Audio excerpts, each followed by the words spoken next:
yours truly, even on his birthday. Let's go. I hope you guys are okay with the news and the information that rocks the nation. I hope you guys, if you're in Texas, mastered the rule of 3. If you know what they are, post them down in the comment box. The rule of 3. Normally, I call it the law of 3. You know, some people don't know that, right? That you can't go 3 minutes without oxygen. Some people don't know that. That you can't survive 3 days without water. You're in a harsh environment. And you can't survive 3 weeks without food. It's the rudiments. Rudiments to life. Right? And even in this storm that's heading this way, winter is coming. You gotta survive. Cowboy Nation. You gotta have your priorities in order. Yeah. Come on. Shout out to the Playmaker. We'll listen to some of his audio today as well. Shout out to John Stephen Jones. Listen to what he had to say. Kellen Moore. We hope he land on his feet, huh? Put KM in the chat if you want Kellen Moore to be back. Let's go. Draft versus free agent. Shout out to your Iceberg Q.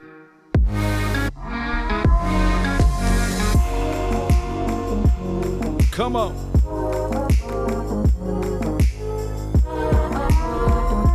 From the womb to the toe, baby.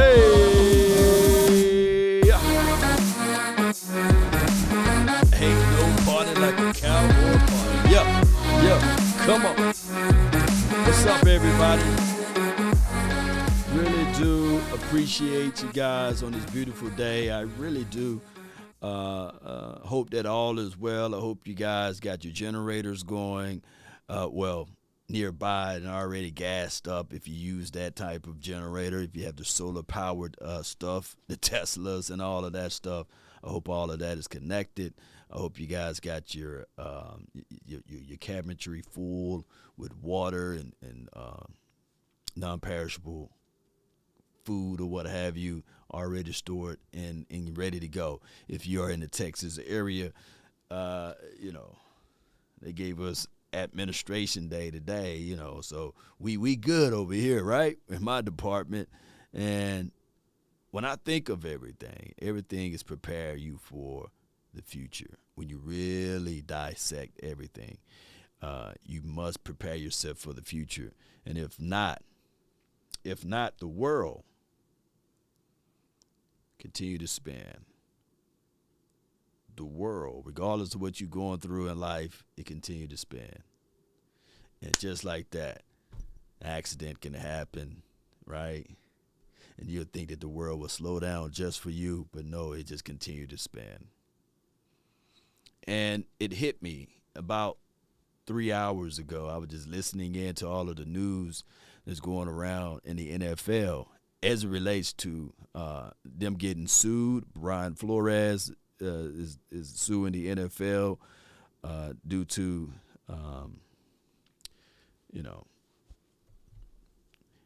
the decisions that ownership made, right? And it hit me that Brian Flores and I are the same age. We grew up in the same era. And he's not the same guy as it relates to a Leslie Frazier, or some of the older guys like a Jim Caldwell and all of those boys.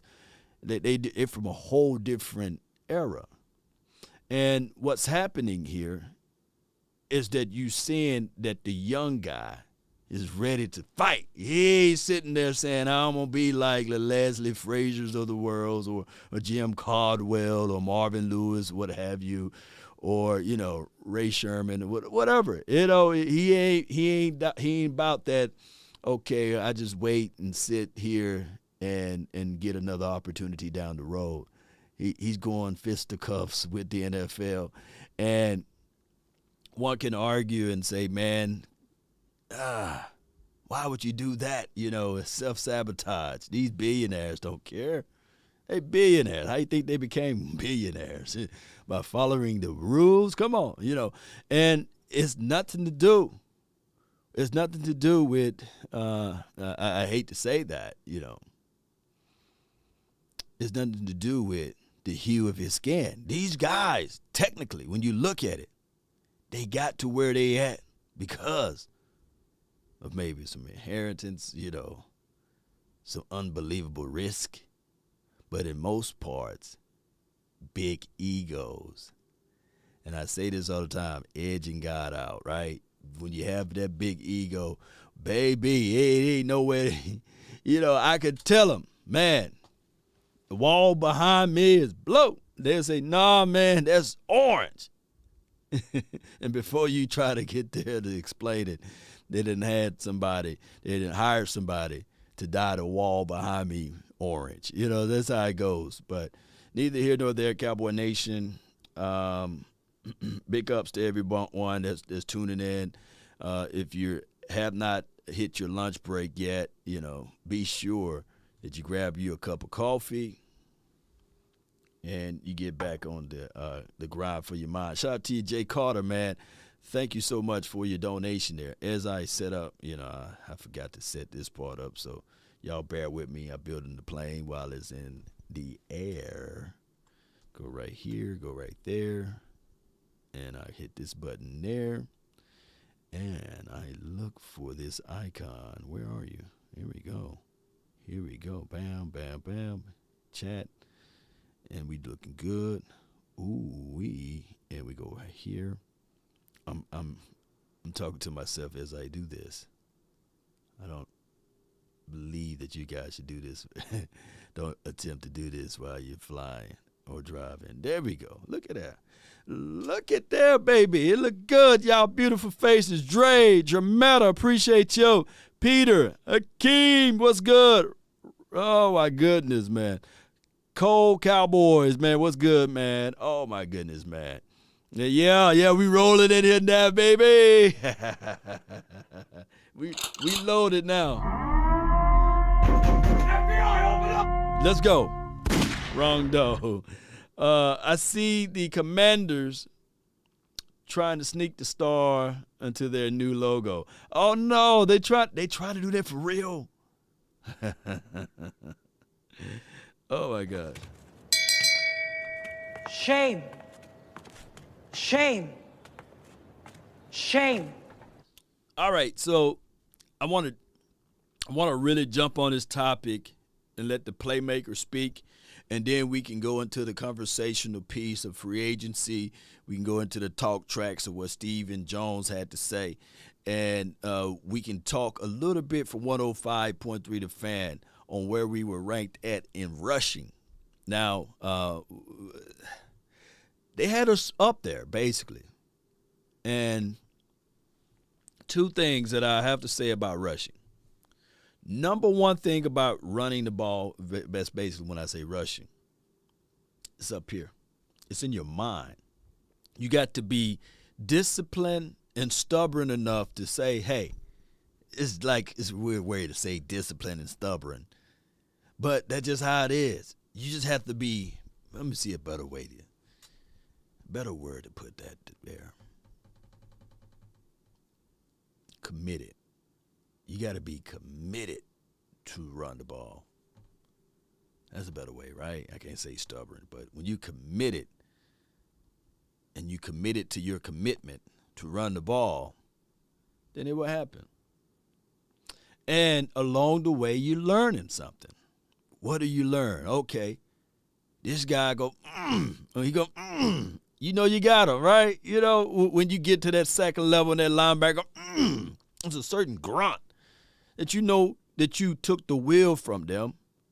And that first pop, yeah, they was all sold, right? You know, the linebacker, or if you got light body work, like I said, 6 DBs out in the backfield, they only going to want to approach those guards that's been pulled for so long. And granted, you know, the first 1 or 2 times, they're going to come through there and blow stuff up. It may seem as if, though, you're getting 3 yards in a cloud of dust. Or badly, you're getting a negative yard, like -1 or 1 yard, you're getting back to the LOS. But it's that persistent. It's that persistent pounding. Keep pounding. Keep pounding. And then eventually you hit it, and you just keep going. It's taking the will away. But when you stop it, and you stop to swoon, you never know, because you abandon the run. You abandon your philosophy. You abandon of taking your will away from the opposition. And the little guy win because he said, man, I thought they was going to keep pounding, but they stopped, and they went back to playing my game. And that was the issue, collectively speaking. Jermetta, your mom's birthday is tomorrow? Oh, that's a wonderful lady. Yeah. We both think just alike, the Aquariuses of the world, right? And that's been our issue. We abandoned the run too quickly, right? Ethan says trade Dak for Aaron Rodgers. I think Rodgers, oh my goodness, that contract would be crazy, right? The Commandos. There's so many nicknames you can come up with, the Commanders. Oh my gosh, man. Oh my goodness. Aaron Rodgers haven't won anything in 17 years. This is from Lobo.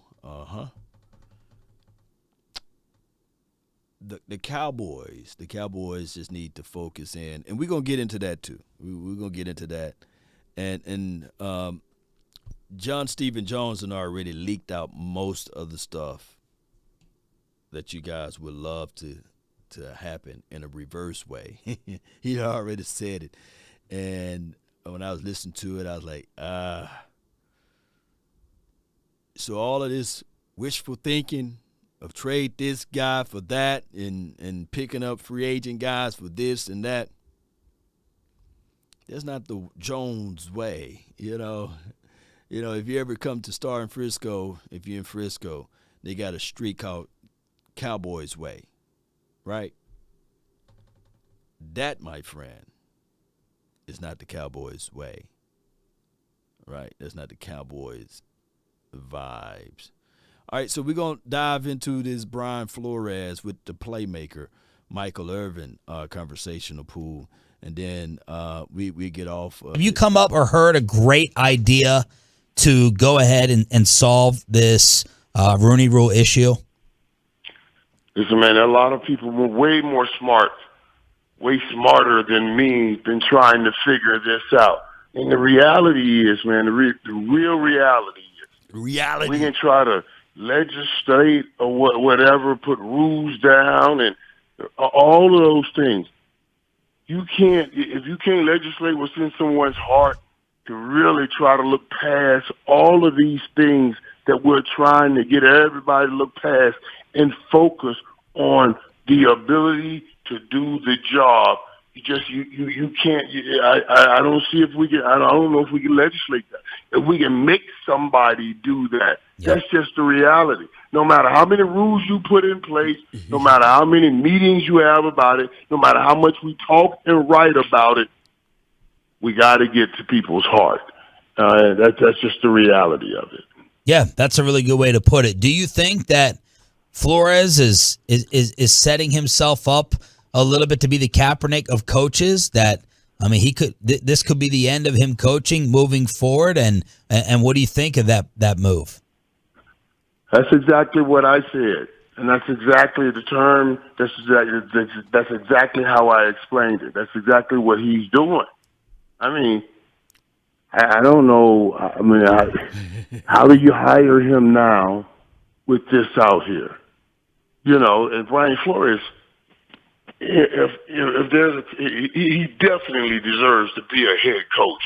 He certainly listen. That Miami situation was not easy, and he's put Miami in right in the thick of things. Last year, they were right there. And this year, they turned. I know they had a 7-game losing streak early on, but they turned around and had a 7-game winning streak, and it was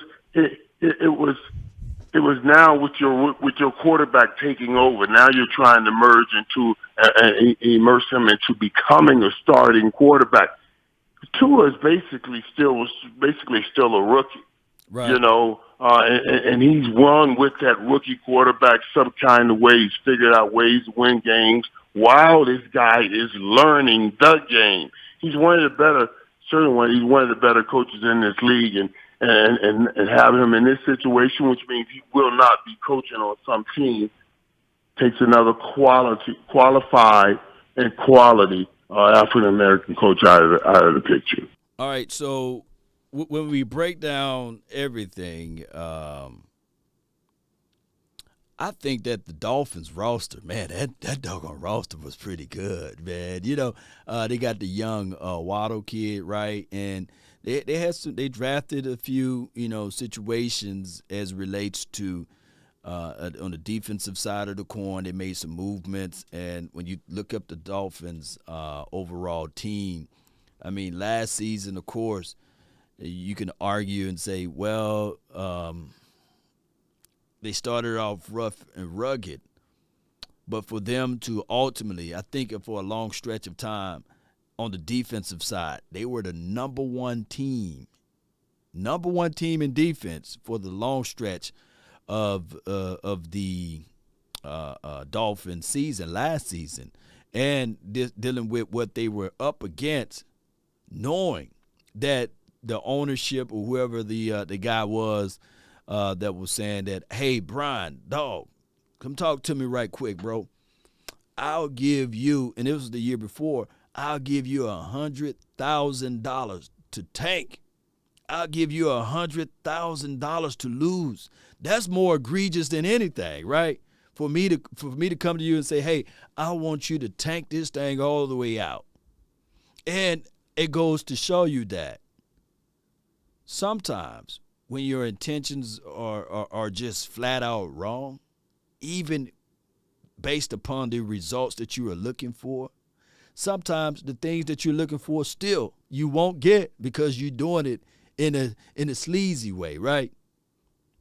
Case in point, Tua, I think that he will become, better and better as it relates to quarterback play. I think that Tua is a unique. I think he's unique. I think his delivery of the ball, you just have to groom him, and we saw that growth aspect out of what we've seen a little bit this year out of him, right? Defense started to come around the corner, and then it wakes up the offense.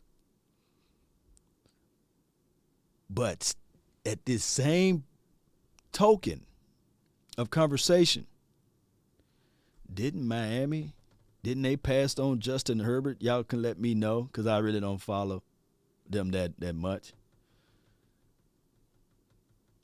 That's a bag. Look, and that was 2019-ish. They wanted him to throw those games. And I can only imagine the immense amount of pressure that is to be in a situation to throw these games. Now, that was probably the first offer, right, or the second offer. They probably said, hey, 50. Then he probably went up to $100K. And who knows, man? These guys got millions of dollars. He could have said, man, I'll give you $400K, to throw these games, Oh, my gosh. Let's see. How much threat would Washington be if they picked up Deshaun Watson? Washington would be a threat. They would be a huge threat if they pick up Deshaun Watson or an Aaron Rodgers. I think that they'll be a big threat. Shout out to you, Michael. Thank you for sharing. Sharing is caring. The Dolphins owners need to be voted out. Yeah. Oh, just like Donald Sterling was removed. Yeah, this is from more. I agree. At this point, if you're talking about tarnishing the shield, right, and we talk about legalizing gambling and betting and all of this stuff throughout the National Football League, this was just leaked, right? This is just the only thing. This is the surface level.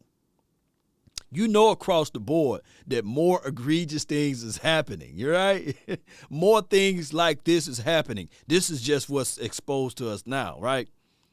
And we know. We look at some things, and I said this about 3 months ago. If these owners can position to tell, hear me out before you, don't shank me with the butter knife, right? If these owners, or that particular owner, can suggest, I give you $100K to tank this game. That's to Brian Flores, who's making money already, right? Close your eyes and imagine how these owners can whisper, or somebody with some big money can whisper into the ears. Let me pull them up. Let me see if I can find the photo. The photo.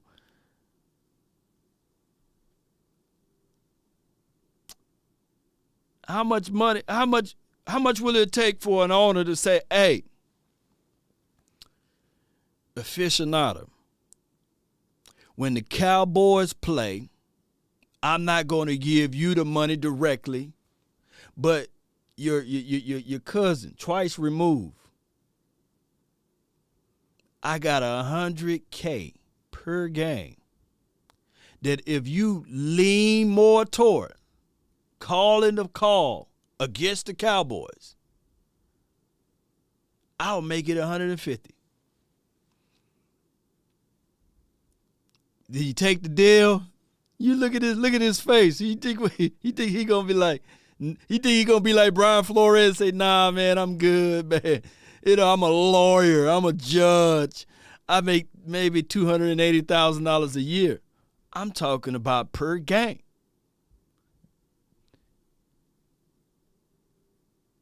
Let me know if I'm wrong. They can literally, we talking about billionaires, man. You see, a lot of money to us, $10,000, $5,000, that's a lot of money to us. That's nothing to a billionaire. The NFL, I need to change my titling now. The NFL, if nothing come down on the ownership of the Miami Dolphins, in the ownership of whatever leaked into this particular legal suit as a heavy penalty, then we might as well say, yeah, dog, NFL is rigged like a mug, baby. Oh, my goodness, man. Oh, my goodness, the NFL is super rigged. Because you got in a lawsuit, you got literally,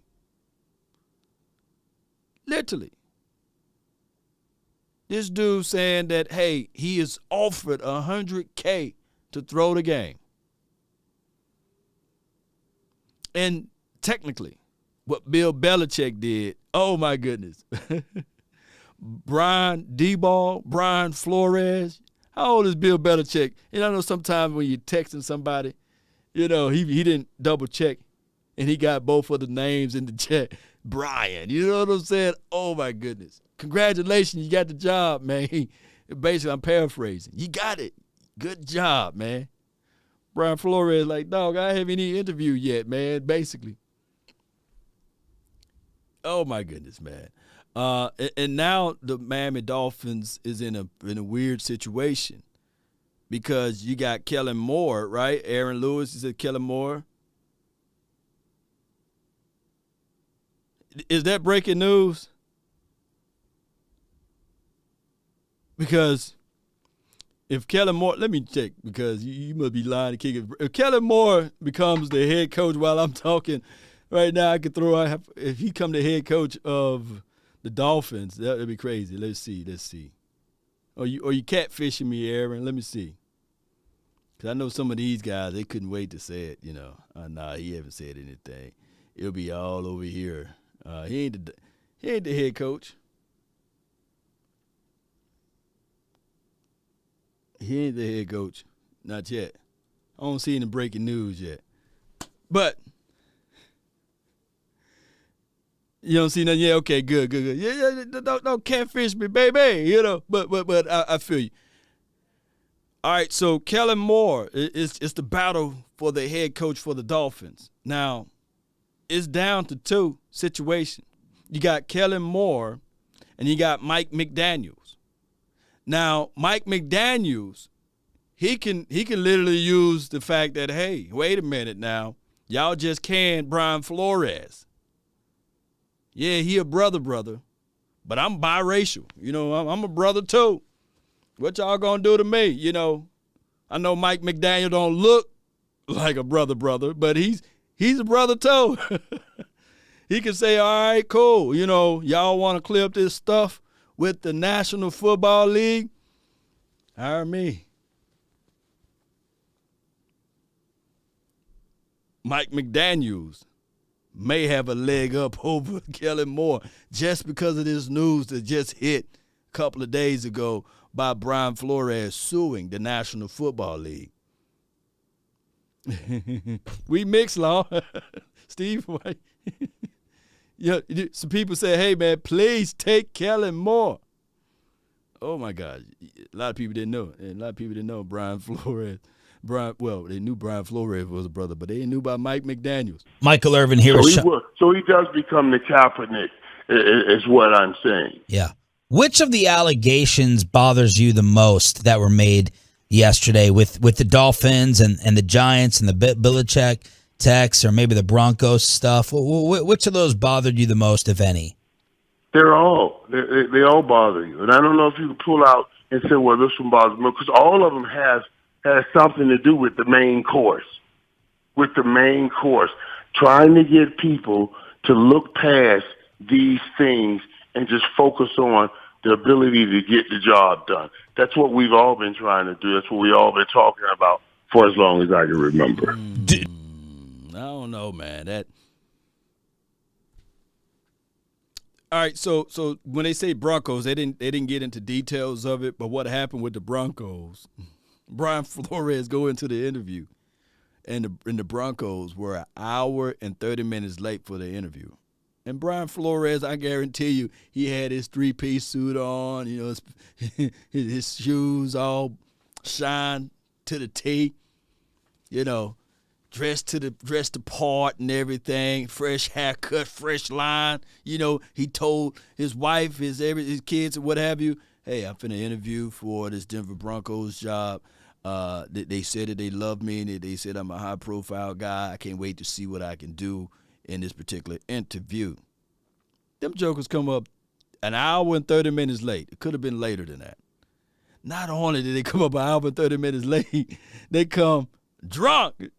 John Elway and all of the boys of the ownership, they come drunk, and they proceed to go through the interview, and he can probably smell the whiskey or the scotch. I don't know about y'all, man, but, man, that probably was a little bit worse, right? You go into an interview, and they sloppily going through it, knowing that you don't have a chance at it, Oh, my goodness. Mike the Man, Law. Appreciate you, John. Appreciate you. Michael Irvin always sound high when he's talking. No doubt, man. Super disrespectful, Yeah, I mean, here's my thing. I get it. Affirmative action, the Rooney Rule, and all of that, I get it. I don't necessarily like it because I know that people are only going to do it to circumvent the rule because they got to. The problem is that people around my age, they ain't finna put up with it. like I said in the opening. Leslie Frazier, yeah, Coach Love,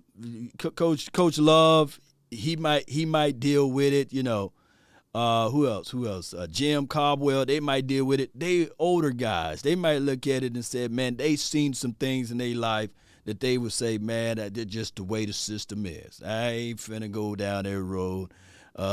Lovie Smith probably said, you know what, I just go and be somewhere. I go coach this. Herm Edwards, I just coach somewhere else, right? But shoot, Brian Flores said, oh, y'all do me like that one more time. I'm bringing the whole system down. I don't care what's going to happen. I got enough money. I can go sleep somewhere else, And he made enough money to retire with. He don't really have to go work, punch a clock for nobody. He got enough money. Hell, he can start a podcast or a YouTube page, right? But that is what they're dealing with. And these younger guys, they're not finna just take it, just like the older guys. They ain't finna do it. Mike definitely got that rapper. Smoke with Nate and Mike. Oh my goodness, is a dream. I feel you, Stephen White. 26 years and only 4 times had the 12-win season. I hope Jerry keep killing. Oh, you're talking about, over the course of the years, 26 years of what we've been going through this situation, and only 4 times we had a 12-winning season. You brought up a good point there, Scott Webster. What was the 12th time? Okay, so we had the 13-3. Oh, I get what you're saying. And then 12-5 last season. I get it. Yep. We had 13-3 in 2007 as well. I get where you're coming from.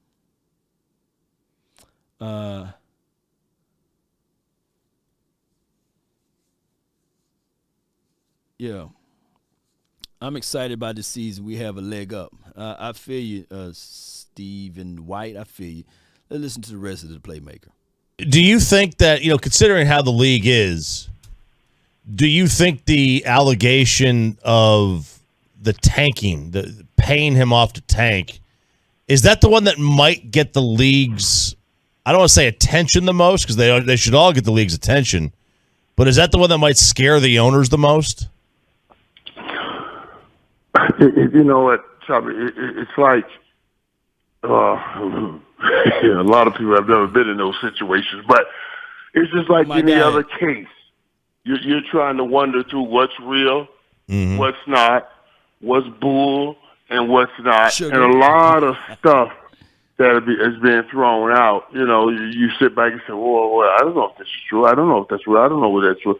But it all gets thrown out.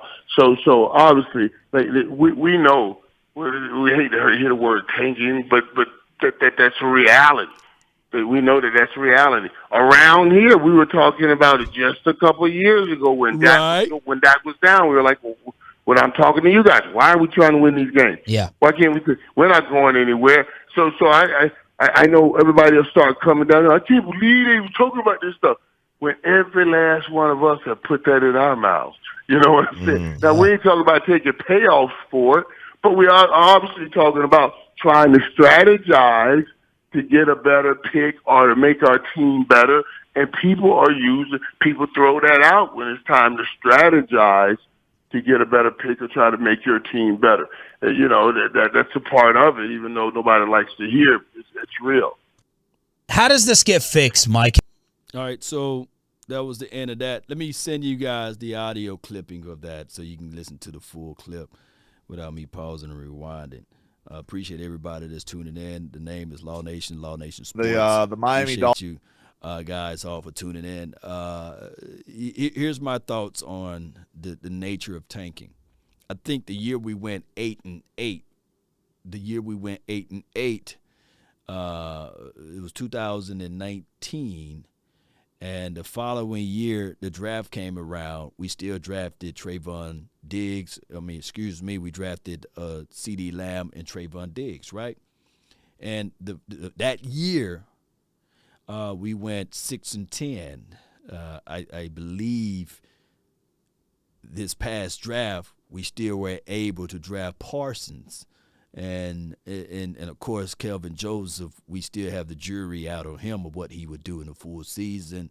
But we can literally say to ourselves, tanking doesn't really improve anything, right? Now, when the playmaker was talking about, because still, it's a crap shot when you get to this drafting situation. The majority of good teams know how to wheel and deal, not just from a draft aspect of it, but it's also wheeling and dealing in free agency.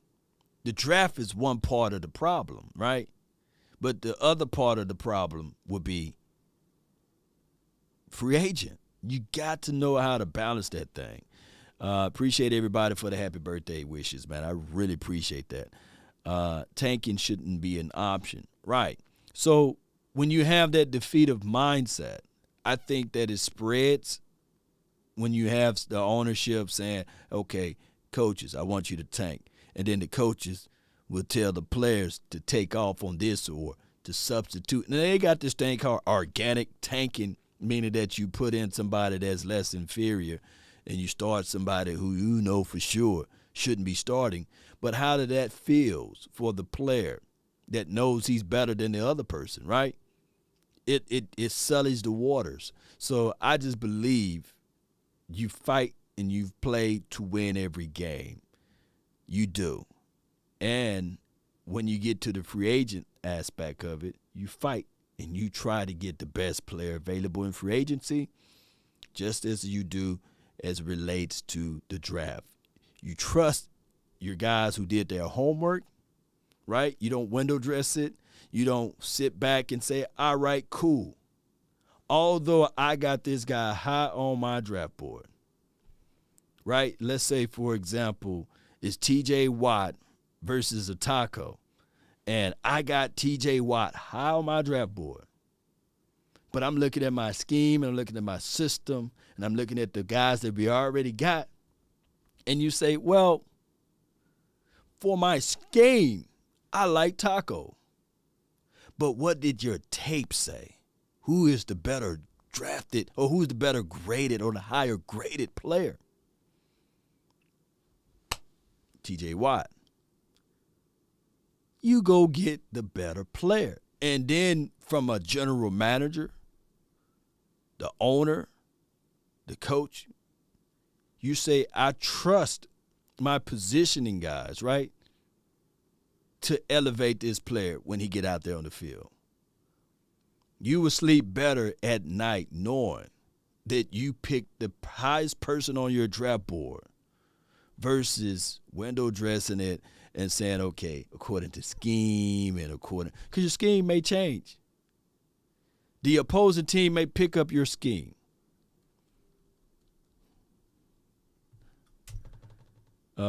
Y'all see the Dolphins were trying to pay Flores $100K. Yeah, that was terrible, man. Appreciate everybody for watching. All right, so let's pivot a little bit. Let's listen. Let me see if I can get this over. Shout out to DallasCowboys.com. They had a quick interview with John Stephen Jones about his philosophy in the offseason and his love for Kellen Moore and how he would love for Kellen Moore to stay with the Cowboys because of continuity.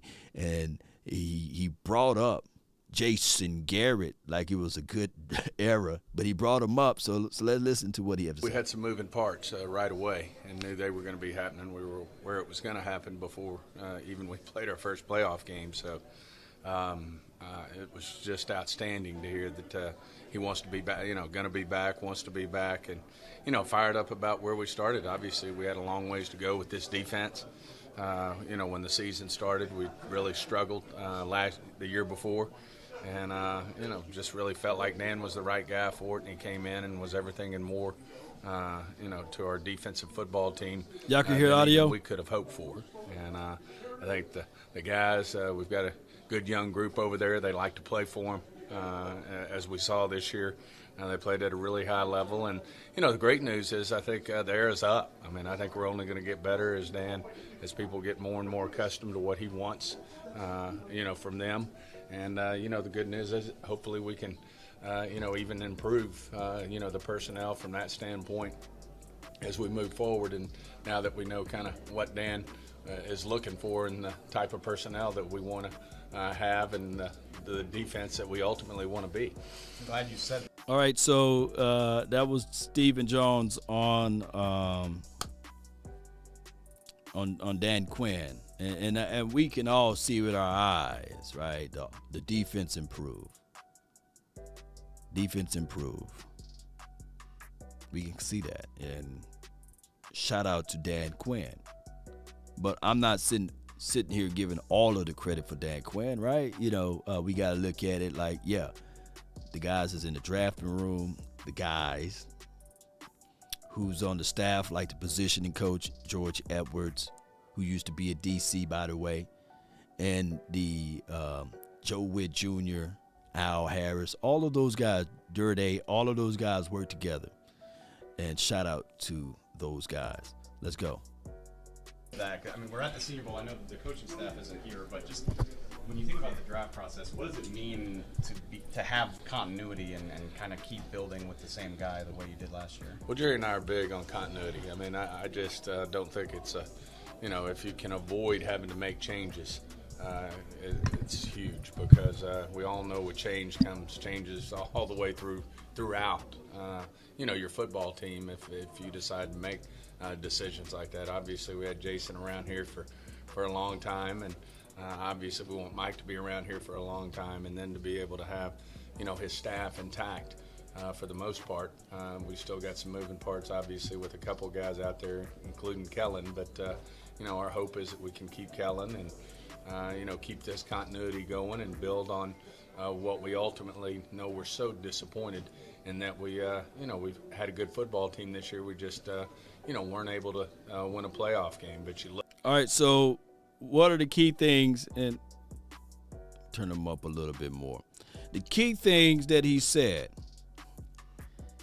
that he don't like change, basically. And obviously, we had Jason Garrett here for a long time. And we would love to keep Mike McCarthy here for a long time. Continuity is very important. And we hope not that we leave or lose out on Kellen Moore. So I'm not sitting here saying that their philosophy is wrong, right? But, man, if you somehow work for the Jones family, that's a good job to have. Because what it says here is that if you can do the minimum, if you can do just enough to stay afloat, then you're going to keep your job because continuity is crucial, right, Dre? It's a situation. Whereas you going to get, look, that check coming in the mail. You say, oh, you guys renewed my contract? Yeah. Continuity. So they are planning to keep things the same unless drastic change happen beyond their will. And that will be, I guess, the Dolphins scooping up Kellen Moore. I think Kellen Moore might lose this job out to Mike McDaniels. Look at the games out there. You look at our game, it came down to the wire. You look at the divisional games, they all came down to the wire. And then obviously the conference championship games did. So it's, about the little things. And I think the more you keep continuity, the more you have a chance to build on being better at the little things. There's some obvious things out there that we can do better, whether it's the penalty part of our game or whether it's, improving upon our run game. I just think all those things we can get better at as we move forward and can be the difference in us winning playoff games. So,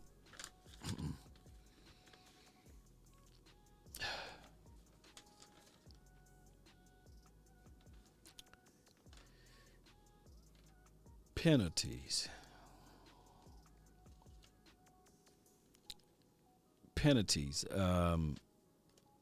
It goes, I guess, two ways now. We don't know whether or not somebody with high money due to the rigorous labor part of the NFL. We don't know if somebody with money can influence that, right? And say, hey, officials, man, I'm going to send you an extra 10 grand, man, or 30,000 or 40,000, right? To sway this call here and there. When that delayed clock hits 0, you throw the flag regardless, right? Every other team go by a different set of rules, but the Cowboys are ruled in a different perspective. And I'm not trying to say that's the reason why the Cowboys lose games. They'll be crass of me to say that. But I do have this one fact, that since 1996, if you guys can Google what happened in 1996 about a certain owner suing, a certain organization called the NFL, you can clearly say that there's a hidden agenda. And I get it. People going to say, well, what you mean, Law? You talking about one of the most valued franchise in the National Football League, and the NFL don't want them to win? That's idiotic. That's idiotic. But I come here to tell y'all, beautiful people, that egos, they don't care about that. When you talking about 32 teams that's doing revenue sharing, meaning that if I can get myself into purchasing the Denver Broncos, I'm guaranteed that I'm going to make a profit. I'm guaranteeing that I'm going to make hands over fist. I'm going to make that money because it's guaranteed money. Guaranteed profits. Revenue sharing. It's equivalent. Hear me out, to the beautiful people that don't get it. It's equivalent to me open up a burger shack right next to Chick-fil-A. And if Chick-fil-A, under the rulings of their competitive situation, that they got to split their revenue with me, it doesn't matter how good their customer services are. It doesn't matter how beautiful they make their beautiful burgers and everything, and how trash my burger shop is. I'm getting paid regardless. That's the lottery of life. But the only part, the part of the problem is you got to have at least $1 billion to get in, right? Yeah, I think that the Broncos organization is going to sell right at probably $6 billion. I don't know. I'm just throwing a crazy number out there. And not a lot of people got $6 billion just sitting around, but it's a guaranteed profit. And people would never understand that. The revenue sharing is good for the owners. The salary cap is good for the owners, meaning that the owners can literally look at a player and say, hey, I know that your value is $40 million, but due to the cap, I can only pay you 10. Or due to the cap, I can only pay you 5. And on the back end, they profiting $100 billion, collectively speaking. Oh my goodness, man. Can you imagine a world that Law Nation can just create a business and be a part of the revenue sharing? Woo! I'll open up me 2 or 3 burger shacks. Man, Law Nation food is terrible, man. I seen hair in my food and everything. That's okay.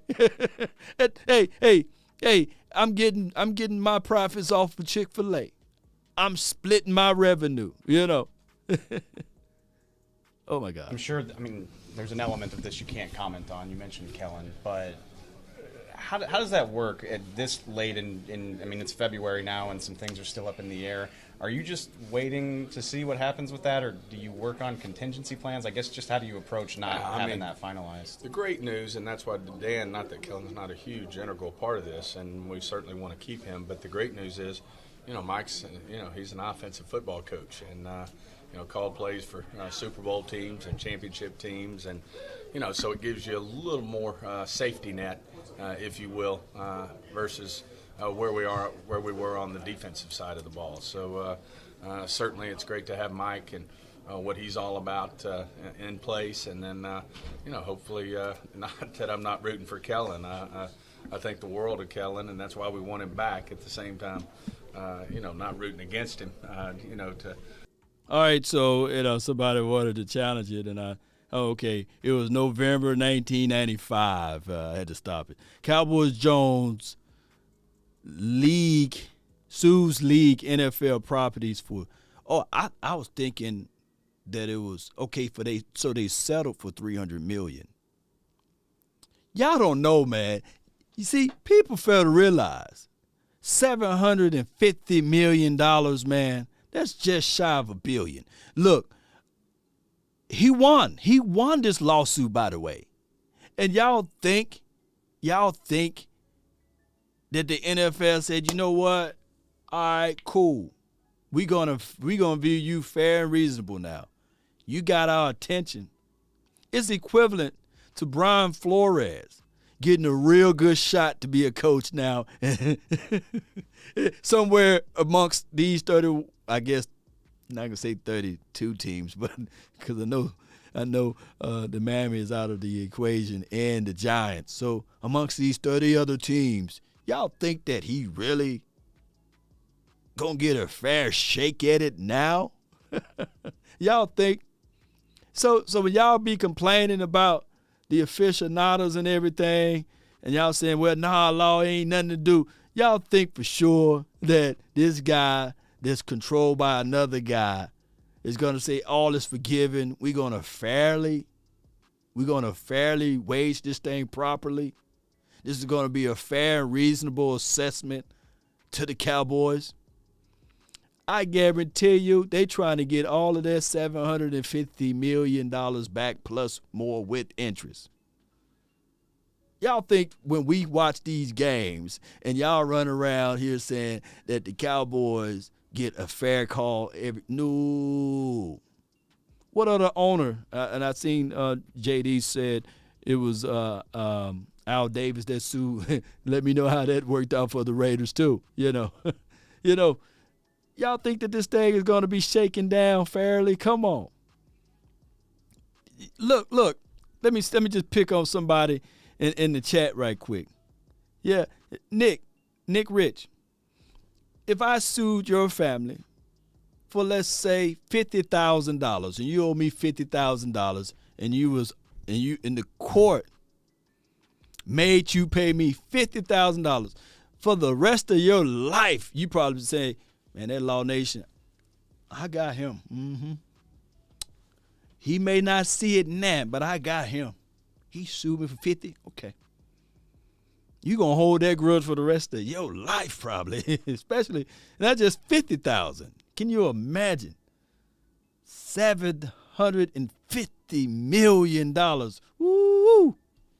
Further his career, but hopefully it works out to where selfishly where we can keep him. I guess along those lines, and Mike talked about that at his exit press conference about we want to build this thing around Dak. Not a whole lot's going to change regardless of what happens with Kellen. And I get that seems kind of like what you're hinting at, is that you feel pretty good that you can keep that intact even regardless of what happens with this whole thing revolves around number 4. I mean, that's what this league's all about. It's a quarterback-driven league. We feel like we got one of the best in the business, if not the best. And, it's all about him. And we've got to continue to put the pieces around him. That's why I mentioned things like the running game and, cleaning up the penalties. All those things are just going to put Dak in better situations to be successful and win football games for us, which he's shown he can do at a high level. And I think if we do those things, we won't be putting him in some of the tough situations that we put him in this year. So, as Mike said, this is what it's all about. It's a quarterback-driven league and all about Dak, and we've got some good pieces around him, and we'll just continue to look to improve. How you doing? I apologize No. if I've already missed this, but when you look at some of the challenges the offense had in the last couple months of the season, I mean, you mentioned run game, the penalties. How much of that, or where can Dak most improve to try and eliminate it? Yeah. What was it? It was a big mess. Appreciate you, Keem.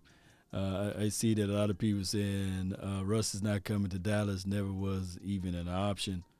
I mean, I clearly said that Russell Wilson was pretty much an older Dak Prescott, and people hit me all up left and right. I think that both guys pretty much similar. I think that Russell had a better throwing mechanic than Dak Prescott. Just to be fair to Russell, I think that what Russell separates from Dak Prescott as far as his throwing mechanics because he played baseball. Anytime you play baseball, you got that quick delivery. But if you look at their win-to-loss ratio, similar. I think that Dak Prescott finally surpassed him as it relates to win-to-loss ratio. And if you look at the stabilizations of what the philosophy of what they threw out of, run, pass system, I think that the coach over there, Pete Carroll, it was a run-first team. That Russell won his first Super Bowl averaging less than 190 yards a game. His attempts were pretty much dink and dunkish, but that defense, Legion of Boom, was historic, right? And they won a Super Bowl. And I tell people all the time, when you win a Super Bowl, it automatically goes to the quarterback. People are only going to look at the quarterback. 400 years from now, they will forget about the Legion of Boom, but they will still remember the quarterback, the quarterback. Believe it or not, you can't name all of the people on LOB right now outside of Cam Chancellor, maybe Richard Sherman, and that's probably it. People not going to go into the details of that big Maybane. They're not going to give you the front four. They started to fade away with the linebackers. And they may say, yeah, Earl Thomas was there too. But outside of that, all of the victories goes to the quarterback, regardless. And that could be same to be said about Joe Flacco. And I'm not saying that Russell Wilson is Joe Flacco, by the way. No. I think that Russell Wilson and as well as Big Ben Roethlisberger. If you look at Big Ben's first two Super Bowls, oh, my God. Look at his stat line for your mind. He was average at best. And then he proceeded to become better. But my thing is, when you go back and forward with that, I always like to throw in this. Would you rather have Jason Garrett or Pete Carroll? That is a solution that you can say to yourself and ponder and say, okay, who is a better coach?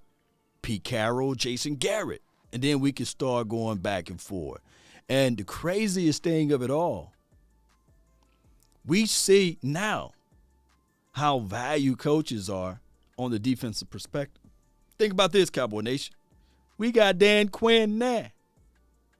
The craziest thing, when we look at everything, we're still trying to pull resources from the team that won the Super Bowl with Russell Wilson. The year that we had, what's the guy? Chris Richard.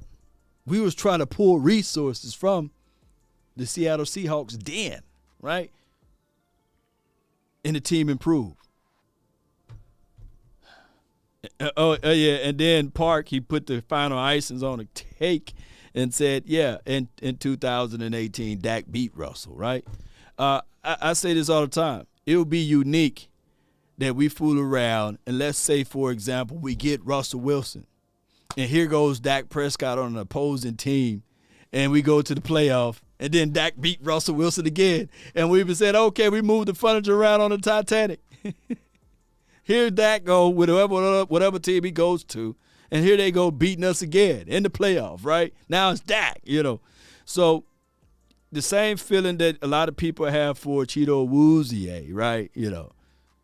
Going off to another team, now he in the Super Bowl. It wouldn't strike me if Dak Prescott goes to another team and they go off into the Super Bowl and we sitting there watching, we still complaining about this. I seen it happen too many times. I literally seen, you guys remember Chris Canty? Seen him go off to another team, win a Super Bowl. Oh, shoot. I said, good grief. DeMarcus Ware, go off to another team, win a Super Bowl. Anthony Hitchens, go off to another team. Martellus Bennett, go off to another team and win a Super Bowl. Yeah. So it's crazy. It's flat out crazy. And the universe just worked well for us. You know, it worked well for us. Because I wouldn't know what I would have done if the 2017 Philadelphia Eagles were to keep DeMarco Murray and he would have won the Super Bowl on that roster. It would have been crazy. But I thank God that they said, you know what, let's get rid of him before that time frame. It would have been flat out crazy.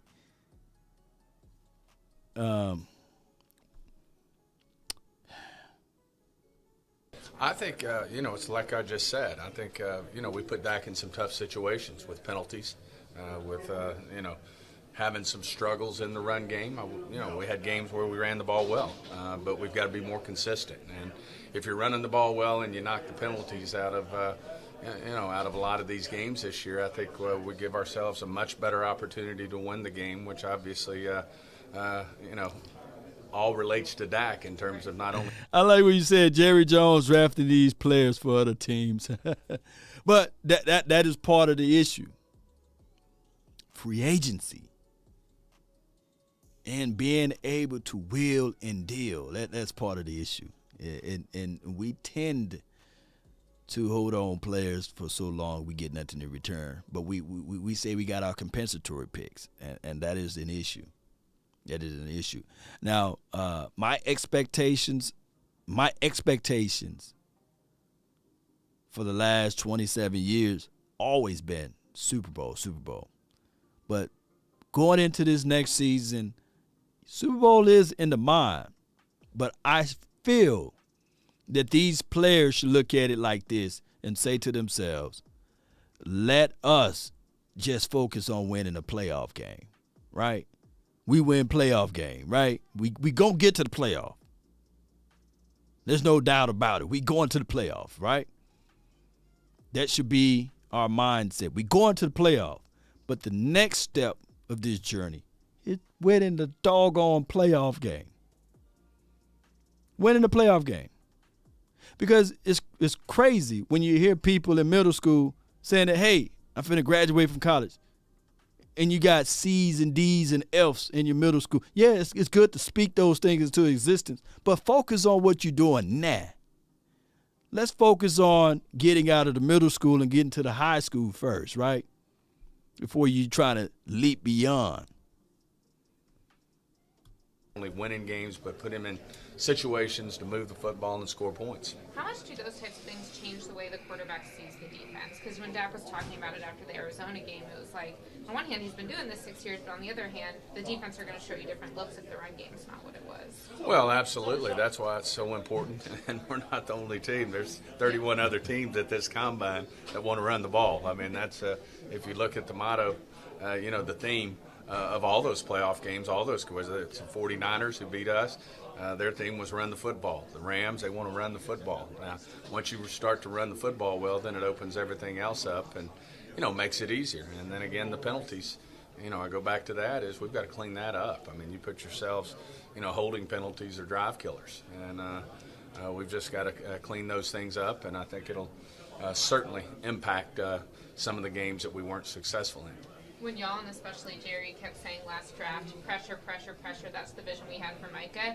I wouldn't say we didn't believe y'all, but we were a little bit curious about it. What did you learn from how well Micah's rookie year went and how well you were able to utilize him with the vision when you look at this year's draft class? Well, we did stress pressure, and Jerry and I both looked at each other and said, we've heard this before when we draft a behind-the-line linebacker, and are we really going to use him? Appreciate you for the cash app, Aaron Lewis. Dan convinced us that he had a lot of ways, a vision to use a player like Micah. And, it's just you saw how important it is and how he can affect football games. He's obviously Rookie of the Year, Defensive Player Rookie of the Year, and an All-Pro. And, he's a special football player. But, that's the important thing about personnel and what we're getting ready to get into right now between the draft And, between free agency and what players we're going to keep in free agency, all that relates to the vision for both offense, defense, and special teams in terms of making sure we pick players that we have a vision for. My guy says the Bengals went from elementary school straight to the college graduation. All right, so let me put some context to it. The Bengals actually relinquished the power struggle. Mike Brown, shout out to my guy, Boss Cowboy, and especially Big Game James. They gave up the power struggle. They knew that just because you got the new Ferrari or you got the new Maybach or the Porsche 911, whatever it may be, Mercedes, that you got to have somebody to drive it. And just because you go get the nice vehicle and you don't know how to drive it, Mike Brown was just too old to drive it, right? Too senile to drive it. Give the keys to someone else. Let somebody that can handle those particular curves and those particular performances of that vehicle the right way. And to see what the Cowboys doing is they go out there and they got the Tesla, they got the Ferrari, they got the Lambo, whatever. And they giving the keys to a drunk. Or they giving the keys to somebody that's not eligible to handle it. And say, well, eventually they'll learn how to drive it. Eventually they'll pick up things. And that is not the right way. You put a football mind, and I'm not saying that Law Nation know more football than Jerry Jones and John Stephen Jones. I think from a philosophy, those guys did a wonderful job, right? Those guys did a wonderful job. But the power struggle is still existing here. It is. It flat out, because nobody can tell another player, hey, you got a PCL tear. We need for you to sit out. Because that player can go straight to the owner and say, hey, I can't wait to get these touches this weekend. But they told me to sit out, and I don't think I'm playing. They told you to do what? Let me make a few phone calls. And I'm not saying that that's happening. I'm just talking, I'm just kicking it with you guys. Right? Coach, go out there. Joe Philbin says, hey, I like the growth aspect. And we talked about this a little bit on the last, not the last word, but the final word. We talked about this. Coach come out, I love Terrence Steele. The owner comes out and say, but Lyle Collins, he is the driving force of this offensive line. Who do you think coach is going to override? And it goes all the way back to an interview that I played, I think like 6 or 7 episodes ago. Coach Dave Wanstead was talking to Colin Cowherd about when the power struggle changed. Jimmy Johnson had a press conference.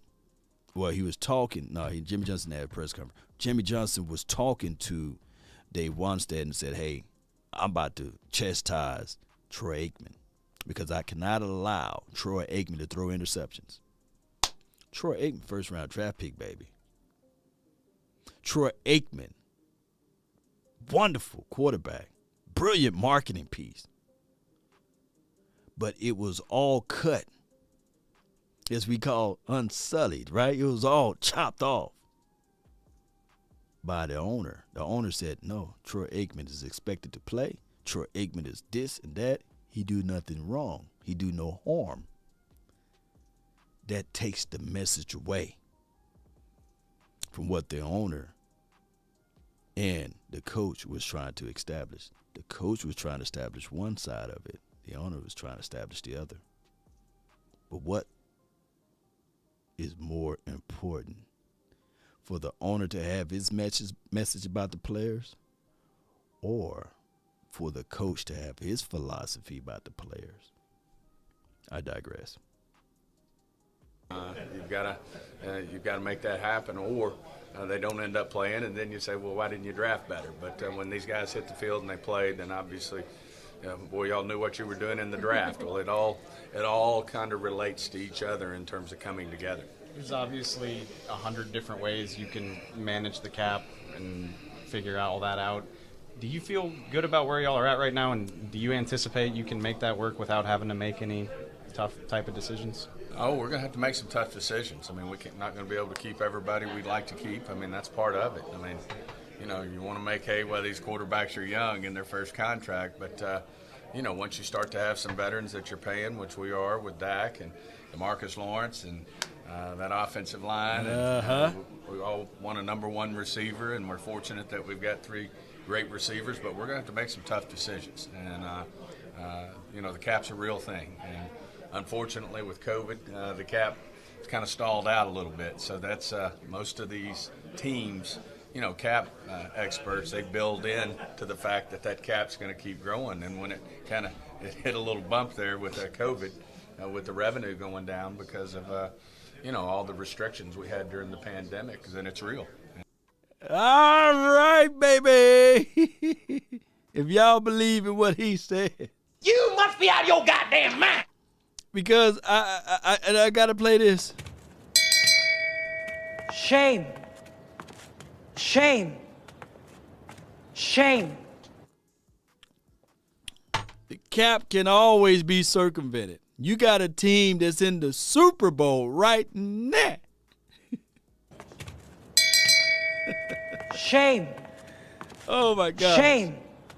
You want shame. You want to go get Odell Beckham? Okay, cool. You want to go get Von Miller? Okay, cool. You want to pay Aaron Donald high prices? Okay, yeah, let's go. Oh, Jalen Ramsey? Oh, let's go. Oh, Matthew Stafford? Oh, we ain't going to stop there. Cooper Kupp? Let's roll with it. Oh, you want to pick up another guy off the streets and let's pay him top dollars? Yes.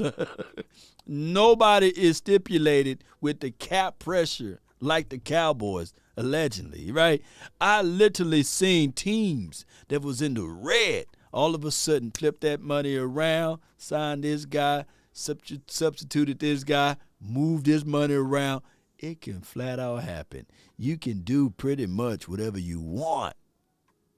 And they already released that the funds is going up this year and not staying the same, even through a pandemic. On top of that, when you can talk back and forward with the money and the revenue, one thing you can't fool me, because, I make some pretty good dollars. I ain't trying to say that I make the dollars like Stephen Jones and Jerry Wayne and all of those boys. But I can say that Amazon, baby, oh, my goodness. Oh, my goodness. That TV deal about to hit in so good. Oh, my goodness. Man, you can make money left and right, baby. Oh, my goodness. And he's going to say that, yeah, we don't want to sit back and make moves here and make moves there. Shame. Shame. Shame. And certainly we'll have to manage through it, and we'll have to make some tough decisions. There's been conversation both from you and Jerry and also from guys like Troy and Michael on the radio about what a $20 million receiver should look like in terms of the game plan. You have some decisions with Amari's contract. What do you think the $20 million receiver should be contributing during the season? Well, it's sometimes not all on the receiver too. It's scheme. It's getting the receiver the ball, the touches, the targets that he needs. And but if you're going to pay somebody, a lot of money, you want them to be the best at what they do, whether that's catching, whether that's yards, whether that's receptions, whether that's touchdowns, whether that's throwing touchdown passes, winning football games if you're a quarterback, whether it's a running back if you're getting your touches and you're scoring touchdowns and you're running for yards. I mean, all those things. If you're a pass rusher, you want to be getting pressure and making plays. I mean, all those things relate to how a guy's paid. And once you pay that. So he said it relates to how a guy is paid. What if I told you guys in the last 2 home losses Tony Pollard had 6 touches. 6 touches. And a guy that had a PCL tear, you can just do your own homework and let me know how many touches he had, juxtaposed to a guy that was still explosive, had 6 touches. The total targets for Amari Cooper in the last 2 games, less than 13 targets. And you paying a man $20 million. And you can talk about scheme and game plan until you're blue into the face. It don't work that way, baby. Not everybody fools around here. We know the game right now.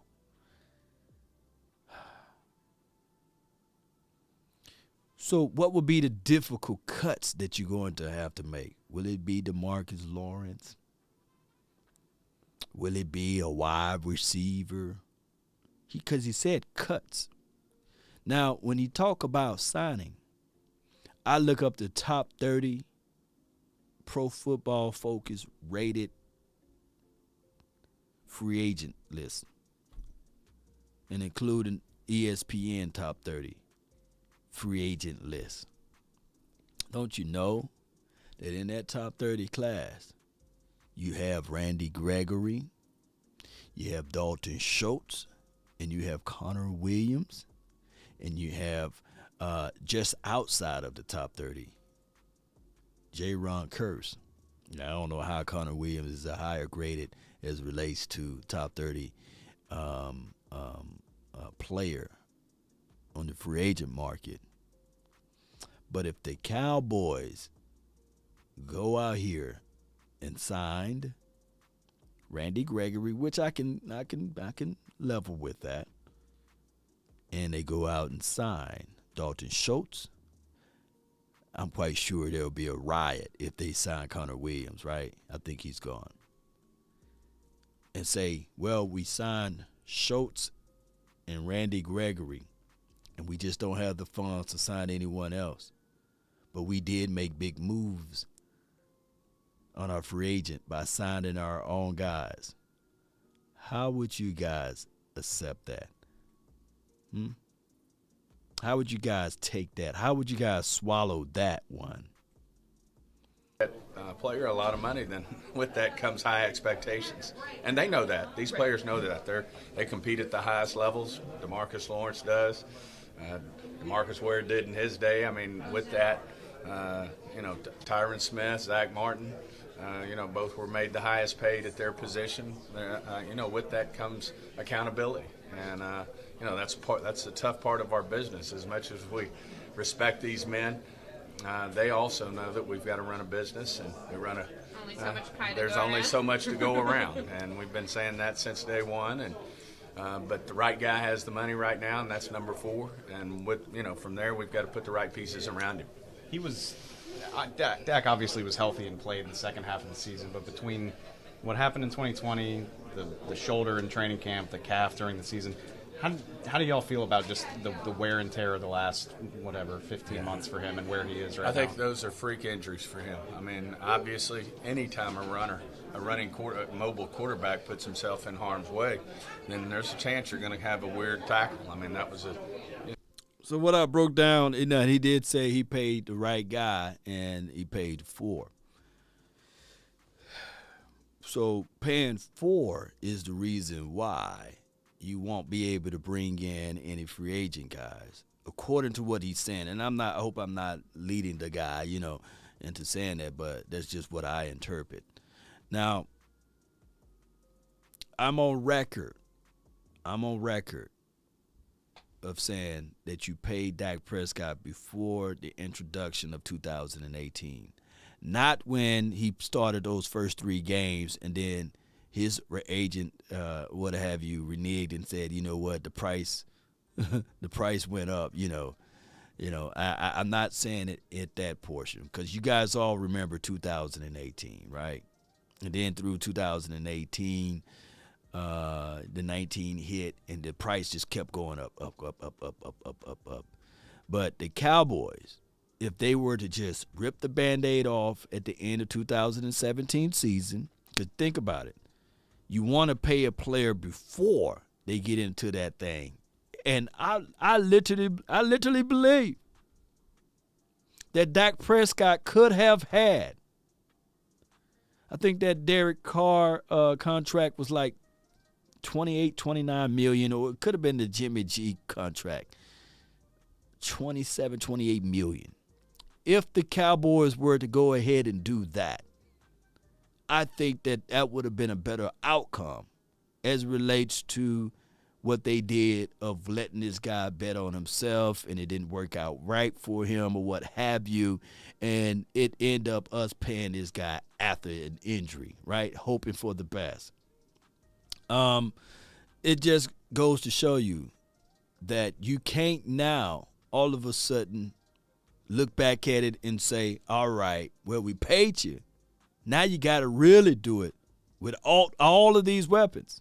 Well, dog it, wasn't that the situation on the front end?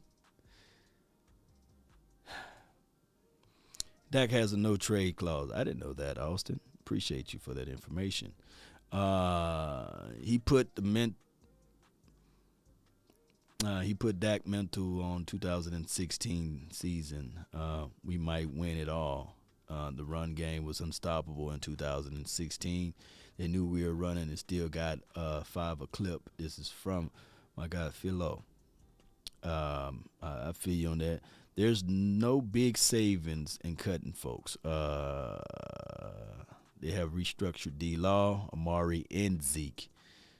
Yeah, I mean, when you start cutting,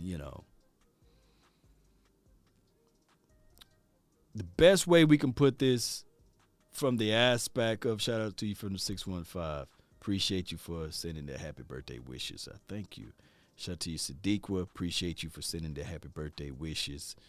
And from the 601, appreciate you for sending me the happy birthday wishes. I really appreciate y'all, man. Go give me a steak. Kellen is Scott Lenihan. Appreciate you for pointing that out. Let's see. Next year, I want to see the best player get the doggone ball. Yeah, Trip Aces. He's out there on a corner, and just so happened the guy twisted wrong, and it gave. And so you've got to. He knows he's got to manage the game the right way. He's got to manage himself in terms of when he makes decisions to run a ball. And and then you're going to have the freak accidents. Which like I said, I don't turn on TV to see Schultz and Wilson get the ball. That's just how it goes, man. Just are a part of our game, but overall, I think that Dak is a healthy quarterback, and he's built for action, and we feel good about him. 2 years ago here, you told us, okay, now that I've got McCarthy. It's Philo. Oh, my bad, dog. Philo did a great job, and he knew exactly what he wanted. Now we can try and fit the scheme to players a little bit more. Where does Dan fall in that? And now that you're in your second year trying to get the best personnel for Dan to work PHLO. I just think we're learning what his vision is for players, and certainly I think we did a good job providing him with the players that he had. It's Flo. Okay, my bad. Kazee. I can't read, man. Obviously, the guys we drafted. I mean, he's really able to verbalize what he's trying to get accomplished with personnel. And the good news is, I think they're all right here. We've got a great personnel department that, under Will's leadership, really, I think, between free agency and the draft, can certainly build on what we did last year. When y'all found a diamond in the rough with J-Ron last year, it seemed like when you hit like that on a player like that, is that exciting, that the potential that you can do that again, or does it add pressure to be able to find production like that in the free agent market? No. Appreciate you, man. AJ, Coach, AJ Jones, appreciate you, man, for the cash out, man. Really appreciate you, man. I definitely going to eat me a good steak today, man. I'm going to eat me a good steak. I got some Bluebell ice cream in the freezer, and we're going to, because I got to pick up the kiddos earlier today, I got one still here now. One was still allowed to go to school today, and we was like, well, we paying you the money to go to school, so you gonna go to school. You gonna learn something today. But we're gonna pick her up before the weather get bad, and that's a little housekeeping for everybody, you know. And we're gonna pick up the kiddos a little earlier, and but I'm gonna eat me steak before we pick up the kids.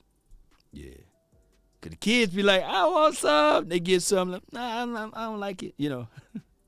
I think my girls are naturally vegan. They don't eat any meat. They don't like meat for some reason.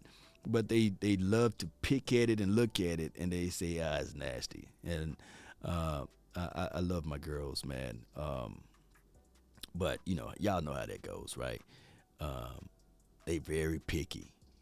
I grew up with nothing but brothers. And all of my brothers, man, we'll eat just about anything, man, as long as it don't get up and move. We grew up eating everything, man. And it's different, man. Married life versus when you're a bachelor life. I used to go to the Walmart, and he used to be in, I think, Kmart. You don't have Kmart in Dallas. It used to be all of the great value. I used to give great value everything. Great value waffles, great value milk, great value. I look for the cheapest product, and I would tell, when I first met my wife, I would sit there and say, hey, man, all of the stuff is the same, right? It just slap a different label on it. But now, technically, I ain't saying that I'm bougie law, right? But now I can literally taste the difference between great value Kellogg's cornflakes versus Kellogg's, you know. It's crazy though. But you know, shout out to, you know, the ladies. The ladies always want good stuff, man. But I used to drink the mess out of Sam's Choice water, right? And then I saw a YouTube documentary that water is more damage to your body than anything. But I always wondered why that water tastes different, right? You might as well get your water out of a faucet. But now I drink the good water now, right? You know, I drink that good stuff, pH balance to keep everything good. You know, but it is what it is. Dre says, long leveled up, yeah.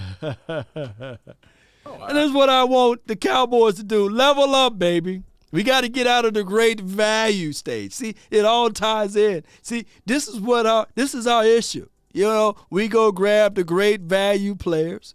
And shout out to J. Ron Curse. That great value was pretty good, you know. But now it's time for us to go just maybe if we can't afford the brand product, multiple brand products, let's just go get one. You know what I mean? Let's go get one of them, right? Let's not go, oh my goodness, Trip Ace is the great value. Cowboys. Right? You know, so this just seems what it's like now, Cowboy Nation. And so far, we know this.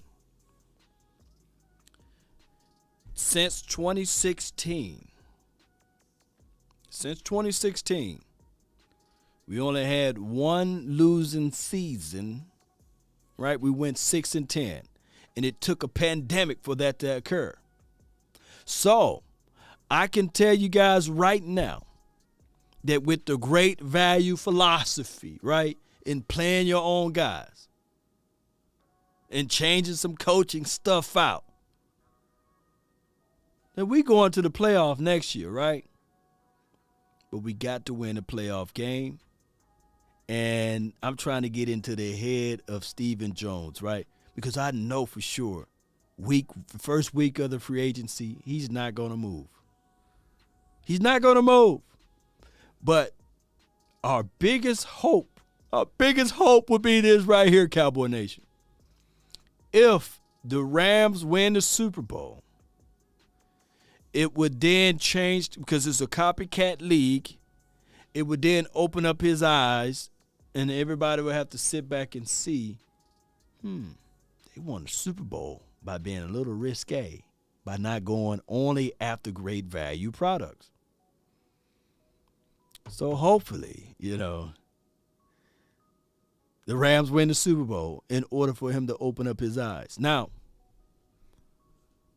if the Cincinnati Bengals win the Super Bowl, there will be a whole nother dimension that we can then harp on the fact that, hey, you saw what Mike Brown did, right? He stepped down. And it went from elementary school straight to graduate school. Just like one of my other guys has posted that earlier. Right? And I know somebody going to say, well, Law, you are aware that the last time the Cowboys won a Super Bowl was when they drafted a first-round draft pick out of a quarterback. Why don't the Cowboys do the same? Why don't they just move on from Dak and all of this? Because I get multiple inquiries on that, right? But we will see how all of this stuff goes. Let's listen. I think it just shows you that it can be done. Is it easy? Of course not. I mean, you want to hit on those guys, but you're not always. I mean, these are human beings, and you think you. Shout out to you, Sugar Daddy. For what a player may represent and One what he might can do for you in today's game, and you hope you hit on him, but you never know that for sure. So, but I do think we can do it. I think we've done a good job of supplementing, which, of course, we want to be a homegrown team and build through the draft. But I think we've also done a good job of finding the right pieces to complement the draft so that we're able to make a pick like Micah Parsons. We're able to make a. That's a good point right there.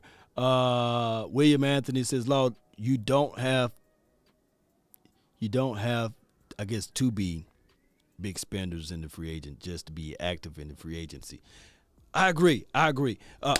My philosophy is with this. Whoever we get, we can go pick up, Joe Blow from another team, and I do a video because he's new. Thank you for tuning in to the Law Nation Film Session.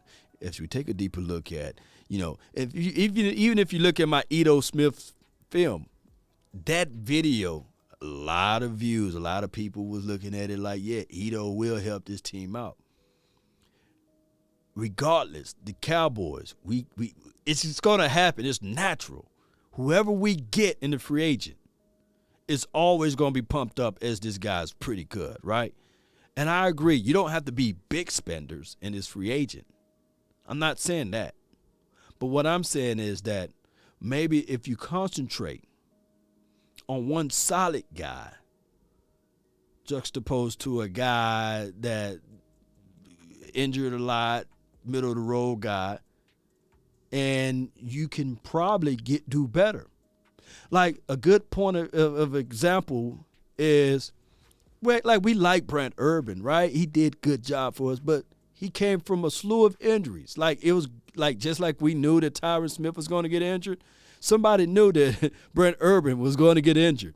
He just been battling through injuries. So we picked him up, we picked up another guy, and we picked up Carlos Watkins. How about don't get all three of those guys, or the fourth guy, I forgot the guy's name, by the way. But how about you just focus on Jaron Reed, right? If you'd have just focused on him, I think that Jaron Reed is more valuable than what a Carlos Watkins / Brent Urban / the other guy. Let's just concentrate on a higher or a more premium guy.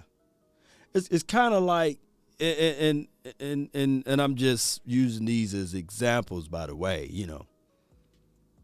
right? It's kind of like this.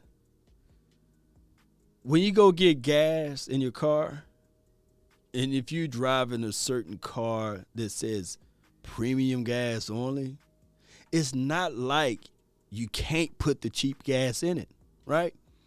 But when you put the cheaper gas in it, it just burns faster.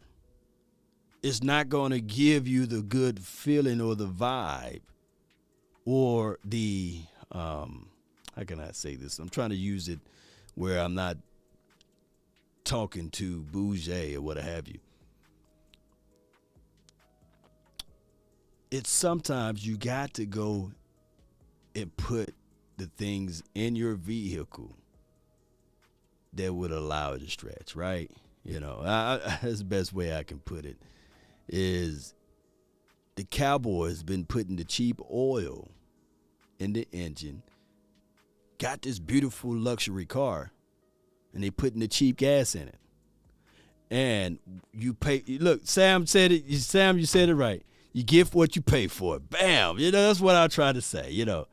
You know, you can go with the regular oil or you can go with the synthetic oil. And you look at the pricing, you know, and they're going to say, hey, this regular oil is cheaper, right?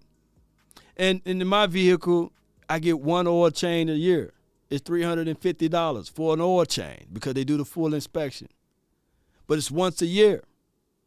I can go the cheap route and take it to Joe Blow down the street, you know, and he can say, yeah, dog, I changed your oil, but he's not a certified BMW mechanic. And I'm not trying to talk like, hey, I'm bougie because I pay $350 for an oil change. I tell you about my 9500 Civic, oil change was $19, right? Every 3,000 miles. And I changed that joker myself. But I guarantee you it's a difference in comforts of driving, right? Ray T says cheap gas equals Kelly Moore.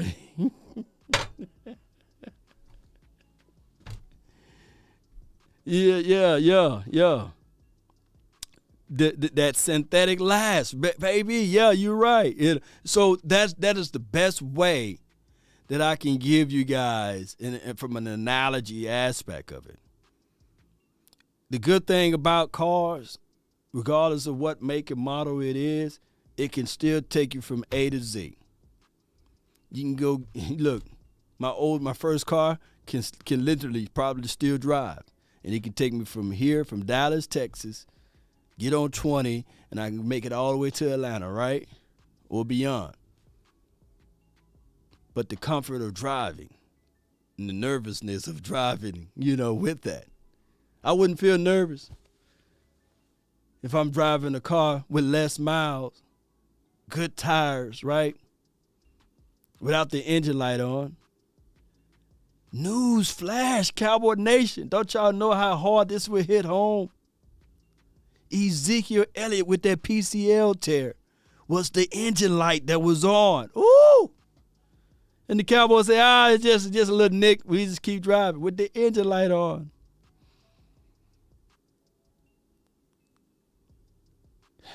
This offensive line was one of the tires with a knot in the tire. It's just a little bumpy. We can still get there. No, you move that tire out.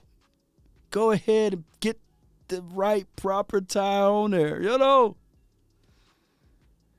Whew. Have you ever had a knot on your tire and you driving? And you just keep going, the car just boom, boom, boom. I put a fixer flat in there, man. You know, they said don't extract the nail, but the fixer flat working.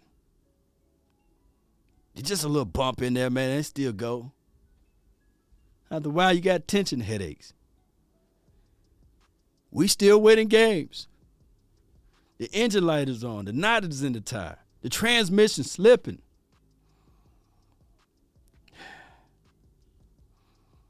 And then we get down to the last quarter of the season. The gas light cut on. I think somebody else put that in there. I like that. Ooh, the gas light is on.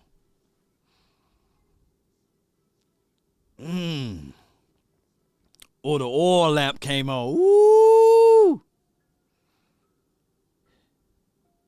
Oh my goodness, man.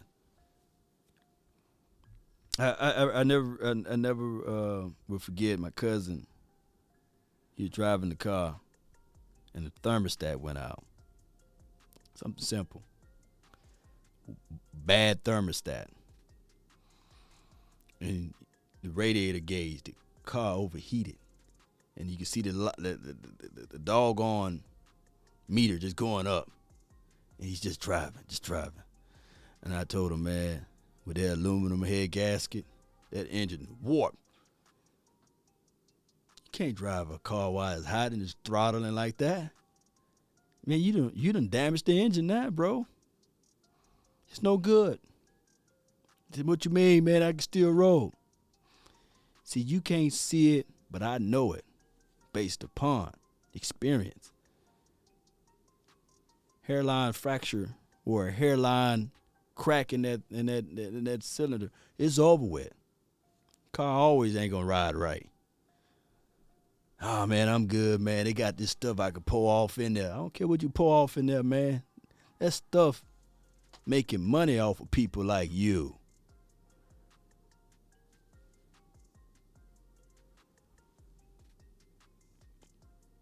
And he thought he was good.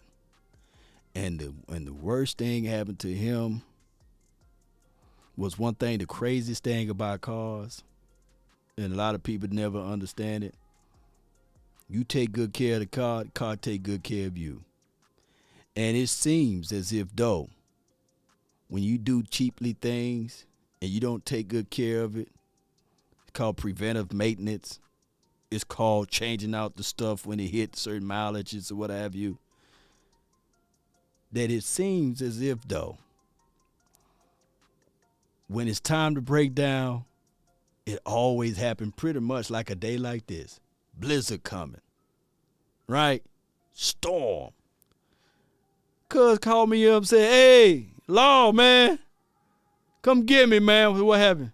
Car won't start, right? Yeah. Engine locked up on. He called motor locked up because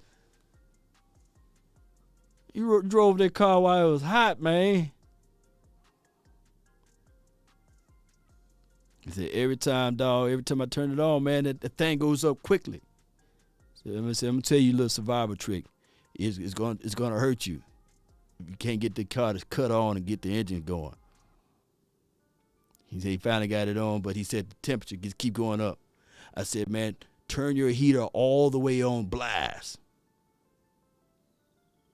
There's a gas station 30 miles away. Where you at, I can't meet you.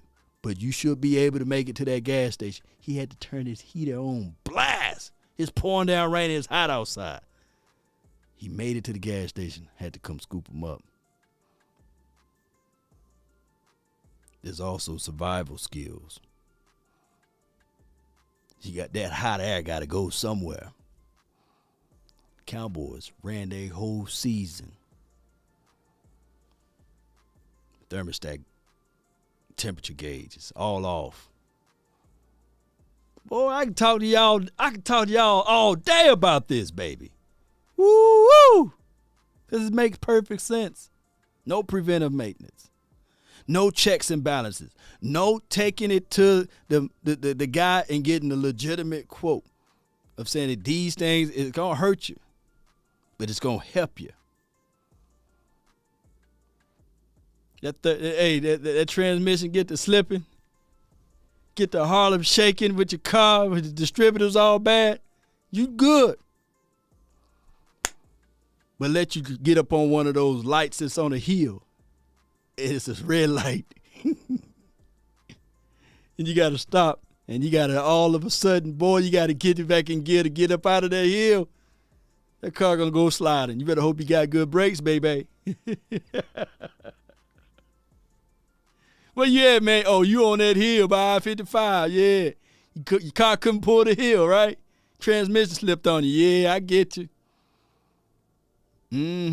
I'll be there.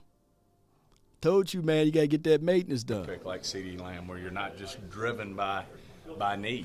And, after the two corners went off, Sugar Daddy said he's been there, done that. Those were the only two we felt like were top 10 caliber corners, and Micah's sitting there, and turns out we may have had someone really looking over us in terms of having Micah be there and those two corners not be there. Yeah, you said after the playoff loss that Jerry told everyone, think about what this feels like, sit in this emotion for a little bit. Yeah. Did this feel more disappointing than previous playoff Yes. loss? Why? I just think we really felt like this team was coming together, that we were getting the right traction. Oh, my God. Defensively. He said Jerry has a loyal mechanic equals fan base. Our fan base, we got to be the shade tree mechanics, huh? Oh, my gosh, man. The way they got, look, be real with y'all, man. Where they got these cars now, baby. even in the smaller end cars, man, shoot, where they building these engines now, everything tied into their computer. That shade tree mechanic, it first started when they started putting that motor in there sideways, some sideway motors, man. It first started then. Hard to get your hands off in there. Now, shoot, you got to go back to the dealer. And the dealer will always be the free agent, and the dealer will always be the draft. You got to go back to it in order to fix it. That's crazy. Obviously, under Dan's leadership, we were making a lot of plays on the defensive side of the ball. We'd shown we could really play some good offensive football, and unfortunately, it just didn't come together. But we did have, as we all know, some high expectations for this team, and it was certainly a tough one to lose that. But as I told you when we started here, this game's close. I mean, we look at the divisional round, and then you look at the championship rounds to go to the Super Bowl. I mean, all these plays are coming down, not unlike our game, our playoff game, to the last play. The little things matter, the penalties, the execution, all the little things matter, and that's why it was important to Jerry and I that we can build on, some continuity with our staff and Mike and move forward. Yeah, the little things matter, man. If you have refused to do the checks and balances, man, that engine light was on all this season, and it just seems as if though you never paid attention to it. And, that knot in that tie, you knew it. You just like to put that tie back out there because it was a matching set. But we knew, Cowboy fans knew, that the other tie, it probably had a dusty, it didn't have the original rim, but it was a good tie. And it didn't wobble as it was driving. And that was Terrence Steele. I told you guys, I gave y'all an analogy. There's no way that I went into this game looking at this thing like a fight and Terrence Steele would have been a getaway driver. No, I would have figured out a way not to send a man on a vertical comeback route. No, I would have figured out a way to put that man as one of the tires or as one of the staple pieces on his offense. I would have kicked the Collins guy inside. We would have beat the 49ers, at their own game. I would have ran the ball. I would have said, Tony P, you got the playmaker as your name. Now, we do know that there's only one playmaker. But it's light body work. They dropping 6 DBs in coverage. We're going to test that foot of yours. We're going to pull these big boys in front, and we're going to get them up out of that coverage. We running. Who running? Who running? We running this thing on the edge. I don't care if we get 3-2 yards. Until they get up out of their quarters defense, we running. Yeah.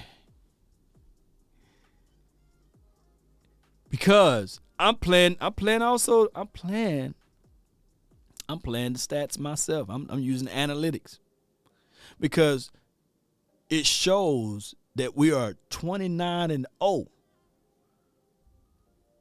when the running game is 25, I think it's 25 plus carries or something like that. Attempts. I'm trying to get to that number. Who running? They gave that dude 4 touches. They trusted the quarterback to throw the ball 40 times.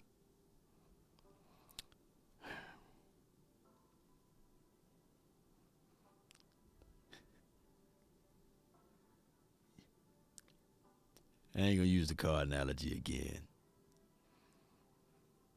That gas light was on. The gas light was on.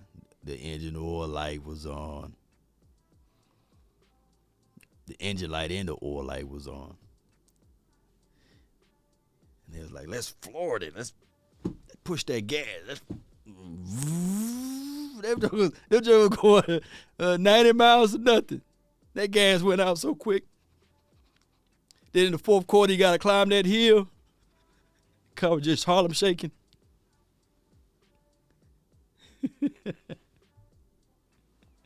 ran out of timeouts, ran out of save your lives. If we can get downhill, maybe we could push the car. Get out. You ever seen the people outside, they're pushing the car. Why are you pushing it, man? Trying to get to that gas station. Sometimes you see people pushing the car, you pull over to the side, especially if you see if it's a female or somebody. You get out your car to help, right? That's what happened. They get out. Cowboys was out of timeouts. They're trying to push the car. Somebody got out of the car. Just let me help push them.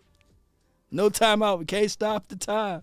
Oh, you going downhill. Hurry up, jump back in the car, press the brakes. No, we can't.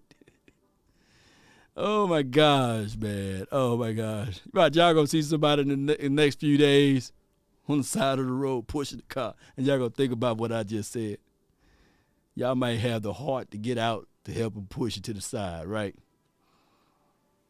Oh, my goodness, man. Oh, my goodness. But let me stop talking to y'all. I know man. You're feeling the emotion just as much. Oh, it's How hard 12:20. I is it got to for go, you to man. watch your dad feel that kind of emotion. How do you handle a situation like that? Or what do you say? Well, it's difficult because, like I said, when he went in the Hall of Fame, someone asked me how important it was to him. I said, well, I think he would trade the Hall of Fame for one more championship. And Stop that talking, baby. He ain't going to trade no Hall of Fame for one more championship. Sugar Daddy said, put it in neutral. Yeah, you try to help push the car. Hey, man, ain't going nowhere, man. It's hard to push it. Dog, you still got it in neutral, man. Dog, we get out of neutral. Put the key back in the initial, man. The steering wheel locked, man. What's wrong with you? Have you ever pushed the car before? Somebody got to still steer the car. Oh, my gosh. And these new guys, these new age guys, man, I literally seen the woman pushing the car while the guy trying to steer. I was like, God, dog, man. You get out of the car, you help push, you tell her to get in and steer. What the heck wrong with you? I literally see these new age guys, a woman changing. Now I know women, equal rights and everything. Women be trying to change the tire while the guy calling. Like, dude, what are you doing? Hey, man, I'm trying to call AAA. Don't you get your butt and change the tire. Don't y'all hate that? These new age guys different sometimes. I know none of y'all like that. Yeah. Shame. Shame. Shame. I mean, you see Kamika, she pushing the car. Tyrone over there trying to steer the car. I say, God, dog, Tyrone, get out of there, man. Man, what you mean, cuz? I'm trying to steer the right way. Tell her to get inside while you come help me push this car, man. What's wrong with you, man? Oh, my gosh, man. I really appreciate y'all, man, for tuning in for this episode. I thank y'all for the birthday wishes, man. It's all love, one love. Cowboy Nation, they're going to have to figure this out one way or another. Be sure to hit that like button, share this great value mechanic story, right? Dramatic. Yeah. Share this story. We got a long way to go, not a short way. The off season is long. We just got to go through the Senior Bowl, and then we go through this Pro Bowl because we still going to watch some of the Pro Bowl, even though I can't stand it. But, CeeDee Lamb is going to be there and Parsons. And we're going to watch some of that, and then we're going to watch the Super Bowl. We get mad because Super Bowl weekend is always crazy. They do all these nice little interviews, backstories. Some guy had a dog and a cat that was merged together and all of this stuff, right? Some guy cried when he was drafted and now he wasn't drafted, and a whole bunch of stuff. Y'all going to hear all type of storylines and how he always grew up this and that. And then after the Super Bowl, we celebrate Valentine's Day, right? Valentine's Day, and then from Valentine's Day, we get back to the free agent, seeing who gonna get cut, surprise cuts, who get fired, what's gonna happen with this legal situation, and then we can't wait for the draft time for your mind, and then everybody will be out of this slump, and everybody be talking positive about their teams again. And we should see more trolls out here, more trolls on this channel. Because y'all know trolls are coming. Right? I think Eastside Harold was in here. Right. Like, what's going on with your team? Yep. I got that mindset too, Asmodeus. Effort, you know. Jess Blaze, appreciate you. The family. Happy birthday to all of the people birthday this month. Shout out to the Aquarius. Shout out to everybody, man. Really appreciate y'all. Shout out to you, Pete. Shout out to you, Stephen White, Jade Lombardi. Shout out to you, Park. Shout out to you, Davis. I see you. I'm still doing a lot of work, believe it or not. Shout out to everybody who watched my Jordan Davis film.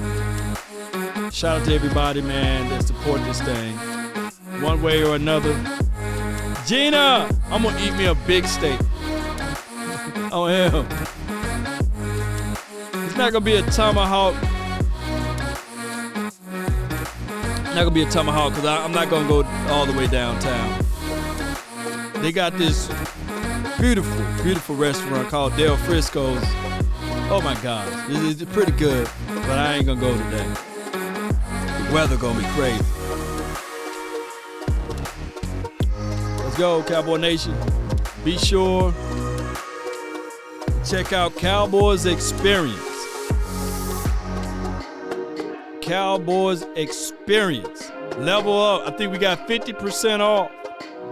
So you jump in now versus jumping in later. Yep. Shout out to Lisa. Y'all see Lisa? Appreciate you. Jay Carter for the super chat. Shout out to you, man. Thank you so much. Carter. David says, roll tide. Appreciate you. But Georgia get all of the love now, though. Those Georgia boys ain't bad. N'Kobe Dean. Oh, my God. Shout out to Barry. Let's go. Jay Novacek. Yeah, that guy right there happy. Yeah, you see him? Yeah. Shout out to Jay Novacek. Rule of 3. Y'all know the rule of 3. To survive. Let me know if you know that.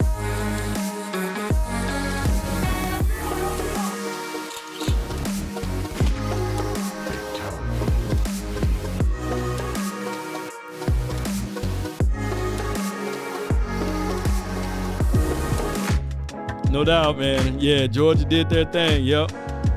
Let's go, Cowboy Nation. Let's look into some of these. Right here. Boom. Hey. Nova K. Hurricane. Appreciate you. Yep. Take a drag of my cigarette. Yeah. Breathe me out. Breathe you in. Yeah. Look at these plays. Take a bite of my burger, babe. Save a last bite for you. And you. Ooh. Don't let the street lights hit you all alone. Come on.